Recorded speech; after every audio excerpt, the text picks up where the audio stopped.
This is the creepiest urban legend that actually turned out to be true. In the 1970s, a film crew was shooting an episode of The $6 Million Man inside of an old funhouse ride called Laugh in the Dark. The ride was meant to be spooky. It was lined with glowing lights and creepy looking mannequins. But people began to notice that one of these mannequins looked a little too lifelike. Whispers started circulating among carnival workers and guests, and some said that the figure looked so real that it had to be an actual body. Eventually, these rumors turned into an urban legend claiming that someone had died inside the funhouse and had been turned into a prop. But nobody took it that seriously because it was just a legend after all. Until the camera crew arrived to film the show. When one of the crew members tried to move the figure from where it hung, the arm broke off. He later said it looked like beef jerky inside, and that's when the realization hit. This wasn't just a mannequin after all. Police were called, and it was soon confirmed that the prop was actually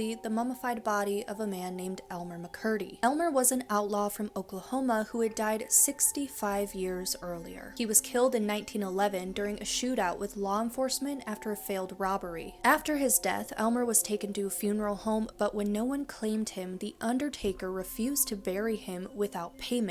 After preserving his body, the undertaker, disturbingly, propped his body up and displayed it inside of the funeral home with a sign that read, "The bandit who wouldn't be buried." People would pay a nickel to see Elmer this way, and even more disturbingly, they would drop the coins into his mouth as payment. His body stayed on display like this for 2 years before two men showed up at the funeral home claiming to be Elmer's long-lost brothers. They were actually carnival owners. They took Elmer's body and began displaying him in their sideshows. Over the decades, it was sold and traded so many times that people eventually forgot it was a real human being. By the 1960s, Elmer's body ended up with a company that supplied wax figures and props to amusement parks. And that's when Laugh in the Dark got their hands on it. A real human body that they displayed as a prop in a spooky funhouse for children.